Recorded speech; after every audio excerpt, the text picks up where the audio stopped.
그러므로 또한 내가 너희에게 가려던 것이 여러 번 맡겼더니 이제는 이 지방이 일할 곳이 없고 또 여러 전부터 언제든지 서반으로 갈 때에 너희에게 가기를 바라고 있었으니 이는 지나가는 길에 너희를 보고 먼저 너희와 사귐으로 얼마간 기쁨을 가진 후에 너희가 그리로 보내주기를 바람이라.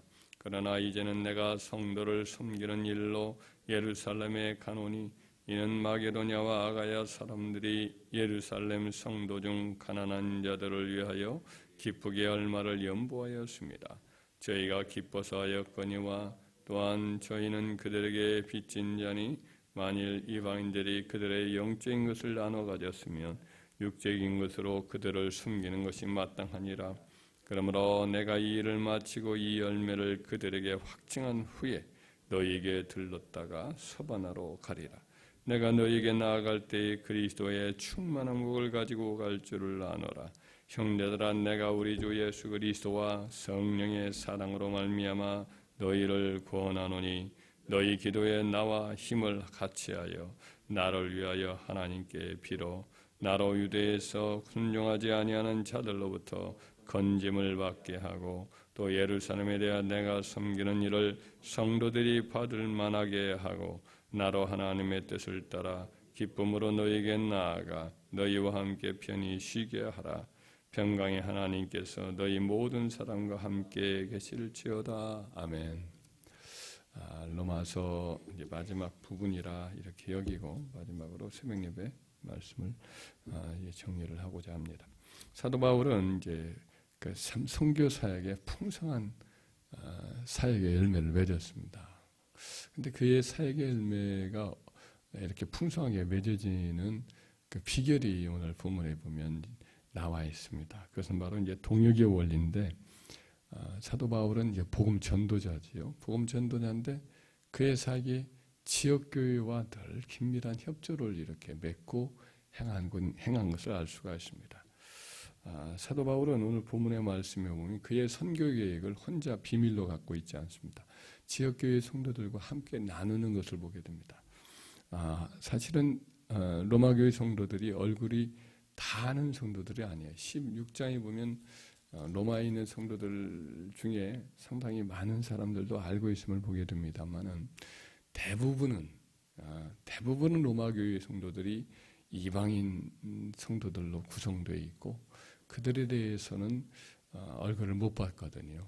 일부 유대인 성도들이 이제 주로 어느 정도 알고 있지, 나머지는 대부분이 이제 이방인 성도들인데 그들은 한 번도 얼굴을 못 본 사람들입니다. 그런데 그들에게 편지를 써보면서 자기가 지금 이제 로마를 방문할 계획인데, 사실은 그 로마로 가는 그 목적은 단기적인 거고, 그의 장기적인 선교 전략이 뭐냐면 그 로마를 넘어서 서바나, 지금의 스페인이죠. 스페인, 포르투갈에 있는 그 리베리아 반도라고 하는 그 큰 하나의 큰 유럽 밑에 있는 툭 튀어나온 그와 같은 대륙의 일부분인데 그쪽 지역으로 가려고 하는 거예요. 지중해를 중심으로 본다면은 이스라엘의 정반대편에 있는 곳이거든요. 그곳에 가서 거기서 선교할 계획이다. 이걸 지금 이야기를 하는 거예요. 오래전부터, 몇 년 전부터 그가 이 일을 계획을 하고 있었는데 로마에 편지를 보내면서 그들에게 자기의 선교 계획을 함께 나눠요. 자기 혼자 꿈꾸지 않고 성도들과 함께 꿈꾸는 자기의 선교 계획에 그들로 하여금 관심을 갖고 동참하도록 그렇게 이야기를 하는 것을 보게 됩니다. 사도 바울은 항상 그렇게 해요. 1차, 2차, 3차 선교행도 언제나 돌아와서 보고를 하죠. 그의 모교라 생각을 하고 안디옥 교회에 와서 보고를 하고 또 그들의 보내심을 받아서 때로는 그들의 안수를 받아 보냄을 받아서 또 2차도 가고 3차도 가고 그렇게 하는 걸 봅니다. 그래서 지역교회와 따로 뭐 이렇게 하지 않고 함께 동행을 하는 거죠. 그래서 그 이전에 보면은 또 빌립보 교회 성도들에게 전도한 다음에는 그들을 떠나서 이제 데살로니 가서 선교를 해요. 데살로니로 갈 때에도 이제 빌립보 교회가 선교비를 2번 보내요. 그리고 또 옥바라지를 나중에 할 때도 로마에 갔을 때도 옥바라지를 하도록 빌립보 교회에서 이제 에바브라 티도라고 하는 사람이 와서 또 도와주고 이런 일들을 하는 거 보면 사도 바울이 고독한 전도자만은 아니란 말이죠. 항상 같이 움직이는 선교를 했어요. 그 점이 선교사에게 크게 성과를 거둔 비결 중에 하나다라는 것을 알 수가 있습니다. 또 하나는 뭐냐면 기도의 동역이었습니다. 30절 말씀을 이렇게 한번 읽어볼까요? 30절 말씀 시작. 형제들아 내가 우리 주 예수 그리스도와 성령의 사랑으로 말미암아 너희를 권하노니 너희 기도에 나와 힘을 합하 같이하여 나를 위하여 하나님께 빌어. 기도를 자기와 함께 해달라고 부탁을 하는 것을 보게 됩니다. 근데 그 기도를 함께 해달라고 하는데 기도 내용을 보면 매우 구체적이에요. 31절로부터 32절까지 읽어요. 나로 유대에서 순종하지 아니한 자들로부터 건짐을 받게 하고 또 예루살렘에 대하여 내가 섬기는 일을 성도들이 받을 만하게 하고 나로 하나님의 뜻을 따라 기쁨으로 너에게 나아가 너희와 함께 편히 쉬게 하라. 여기서 이제 유대에서 순종하지 아니하는 자로부터 자기를 건짐을 받게 해달라고 기도하지요. 그 당시에 이제 이 교회, 기독교회는 크게 말한다면 두 부류로 나눠서 하나는 유대인 기독교 교회고 또 하나는 이방인 기독교회예요. 유대 교회는 이제 유대인들로 구성되어 있는 유대인들이 이제 예수님을 믿음으로 개종한 교회고 또 하나는 기타 그 외의 모든 이방 지역에 있는 이방인들로 구성되어 있는 이방 교회인데 처음에는 그렇게 크게 처음에도 많이 달랐죠. 문화, 종교, 사회, 인종 이런 면에서 많은 차이가 있기 때문에 맨 처음에는 베드로라든지 이방인 교회를 아예 선교 대상으로 여기지 않았는데 하나님이 베드로에게 역사해 주시고 사도 바울과 바나바를 보내가지고 그 사람들을 이제 이방인들을 교회로 인도하는 큰 전도의 문을 열어주셨기 때문에 폭발적으로 부흥을 했어요. 그래서 관심도 가지고 있었는데 그 종교적인 인종적인 이런 어떤 차이가 굉장히 컸던 거예요. 그래서 이제 유대인 기독교회가 이방인 교회에게 마음을 열기가 쉽지를 않았습니다. 점점 어려웠던 것은 믿지 않는 유대인들이 아주 이방인 교회 성도들을 그 교회들을 마치 이단시하고 철저히 박해를 해요. 그런 박해하는 동족을 바라보면서 사역을 해야 되는 유대인 기독교의 입장에서는 아무래도 그 압력을 떨쳐버리기가 쉽지 않았어요. 이방인들과 함께 식사도 나누고 교제도 나누고 동역을 하는 이제 유대인 기독교에 대해서 유대인들은 아주 박해를 심하게 하니까 점점 유대인 눈치를 보면서 유대인 기독교회가 이렇게 이방인 기독교회에게 손을 내밀지 못하고 친교를 하는데 꺼리는 그런 일이 발생을 해요.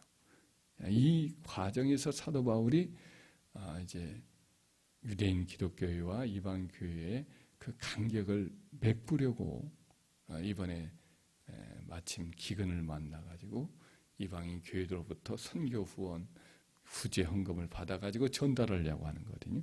사랑의 증거로 이와 같이 구제 헌금을 전달하면 좀 사이가 가까워질까 하지만 유대인들 입장에서 보면 사도 바울이 예루살렘에 올라오면 이번에 철전지 원수를 죽이겠다.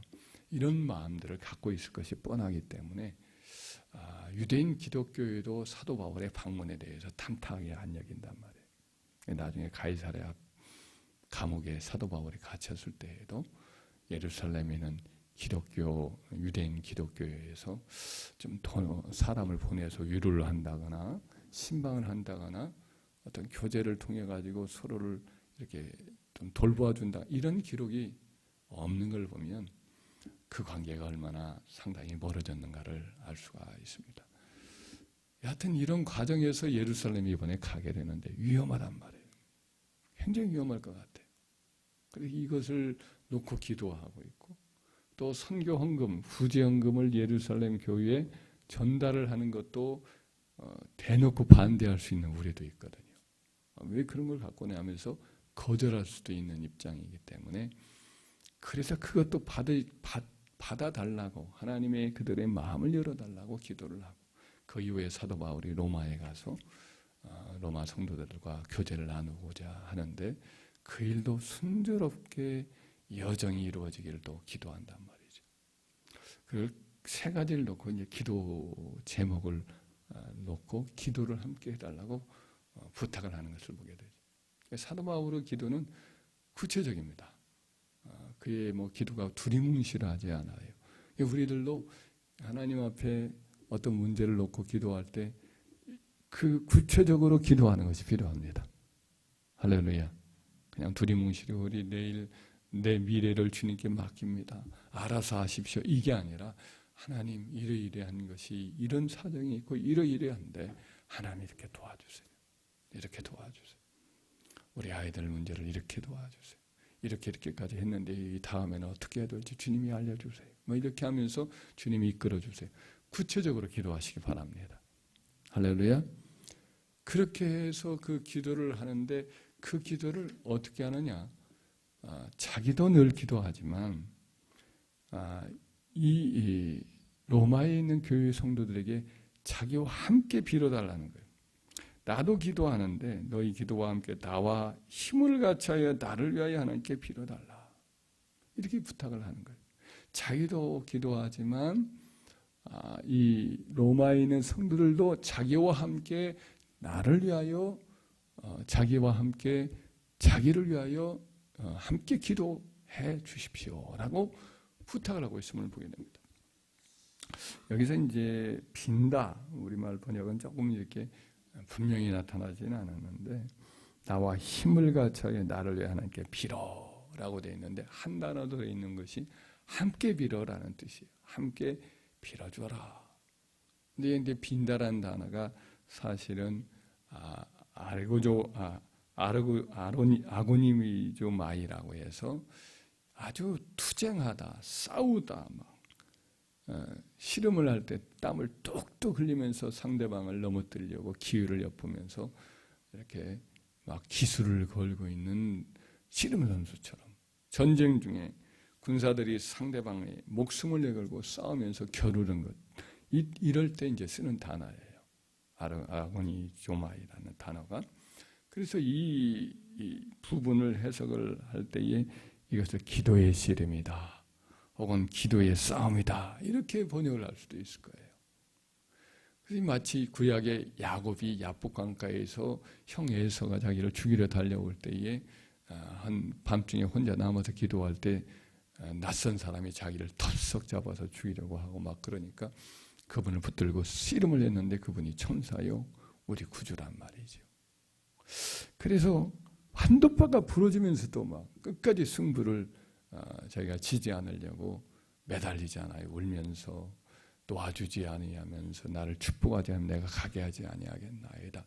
이렇게 말해 격렬한 기도의 싸움을 싸웠단 말이죠. 우리 주님이 겟세마네 동산에서 기도하실 때에 십자가를 질 수 있는 은혜를 달라고 모든 인간의 죄를 다 대속하여서 구원할 수 있도록 하나님 저로 하여금 이 십자가를 대속의 십자가를 잘 걸머지게 해달라고 기도할 때 땀이 변하여 핏방울이 되도록 그렇게 되면 간절히 빌잖아. 이게 이제 기도의 씨름이단 말이죠. 그런 단어를 여기서 나와 함께 빌어달라고 한 거죠. 자기도 이렇게 기도하지만 그들도 자기의 기도의 씨름에 동참해달라고 이렇게 부탁을 한 거죠. 그래서 이 기도의 연합, 기도의 동역 이렇게 간절히 많은 지역교회들도 성도들도 기도해 주었기 때문에 사도 바울이 그와 같은 선교의 열매를 맺었다. 풍성한 열매를 맺었다. 있다라는 것을 알 수가 있습니다. 그동안까지도 그렇게 해왔고 이후에도 지금 또 서반으로 전도해 가면서 그런 기도에 부탁을 하는 거죠. 비전의 연합, 또 기도의 동역 이런 것들이 초대교회의 그 위대한 사도 바울의 선교의 성과를 일궈내는 비결이었다라는 것을 우리가 다시 한번 확인하게 됩니다. 이처럼 우리 교회도 이 시대에 주님이 맡겨진 이 복음 전도의 사명을 감당하기 위해서 저나 여러분이나 다 하나가 되어서 어떤 기도할 때 막 땅이 막 파죽처럼 막 툭툭툭툭 떨어지는 이런 기도와 간구를 드리고 영혼 구원을 놓고 기도하고 누군가를 위해서 기도할 때에도 우리가 그 기도를 뜨겁게 함께 나누는 저와 여러분 되어서 하나님의 나라를 세워가고 또 우리 자신들과 우리 교우들의 여러 문제들을 해결해 나가는 축복이 임하기를 주의 이름으로 축원합니다.